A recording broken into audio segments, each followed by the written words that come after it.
Well, the Bilderberg meetings held this past weekend at the Mandarin Oriental in Washington, D.C., convened again for the first time after a 2-year pandemic hiatus.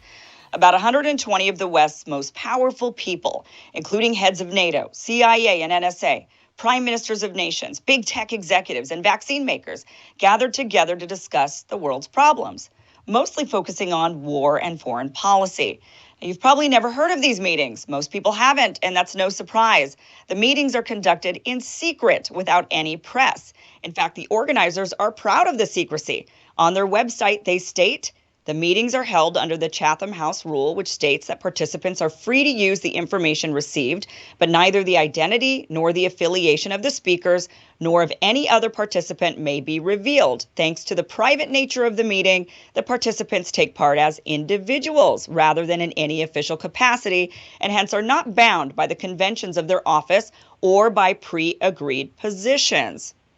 Oh, sure. So democratically elected policymakers and other government chiefs who work on the taxpayer's dime go and sip cocktails behind closed doors in a luxurious hotel discussing important matters such as war, global alliances, pandemic responses, and disinformation with the corporate billionaire class all weekend in secret without the press. But don't worry, they're doing it as private citizens. So it's okay, because what they discuss probably won't affect us, right?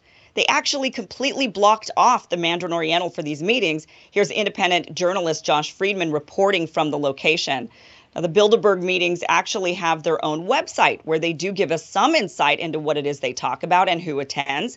This year's meeting covered 14 topics: geopolitical realignments, NATO challenges, China, Indo-Pacific realignment, Sino-U.S. tech competition, Russia, continuity of government and the economy, disruption of the global financial system, disinformation, energy security and sustainability, post-pandemic health, fragmentation of democratic societies, trade and deglobalization, and finally, Ukraine. In fact, The Guardian reported that Zelensky himself was rumored to be making an appearance via Skype. Curious if he was also attending as a private citizen. Now, people on the published list of participants, including wealthy investors and bankers like Peter Thiel from Thiel Capital and executives from Deutsche Bank and Goldman Sachs. The CEO of Pfizer was there, presumably to talk about post-pandemic health. The list includes many from the artificial intelligence space, such as executives from Facebook and DeepMind, as well as the former head of Google, oil and gas executives from Shell and Naftogaz, Ukraine's largest oil and gas company. Many experts on Russia and Ukraine were in attendance, as well as politicians, policymakers, and global leaders, such as Senator Kyrsten Sinema, NSA Director Jake Sullivan, CIA Director William Burns, the King of the Netherlands, Canada's Deputy Prime Minister Chrystia Freeland, Finland's Prime Minister Sanna Marin, Dutch Prime Minister Mark Rutte, the head of French intelligence, and even Henry Kissinger. This year's meeting was led by the Secretary General of NATO, Jens Stoltenberg.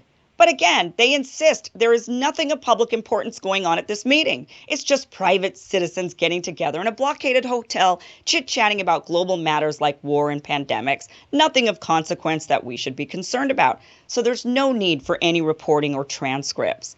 The few reporters who attempted to gain access, reporters such as Max Blumenthal, Josh Friedman, Frank Analysis, Luke Rudkowski, were denied, and actually the location of the meetings themselves were never announced and remained secret. It was reporter Josh Friedman who was able to figure out where the meetings were even happening. As much as the organizers want to claim all of these powerful people who have the ability to march us into wars, shut down entire nations during a pandemic, and spend endless amount of taxpayer money on things like weapons of mass destruction, are just operating as private citizens, we all know better. These people are not getting together to mingle. Even though nothing official comes from these meetings, no votes, no resolutions or policy statements, there absolutely are ideas being exchanged and decisions being made. The question is, aren't we the people entitled to a reading of the minutes? So what do you think, Olaimi and Robbie? Do you think we should be knowing what is going on behind these closed doors, who's in attendance, what they talk about? Shouldn't there be transcripts, reporters in these meetings with these very powerful people? Or is it fine that they're just private citizens getting together, chit-chatting about war?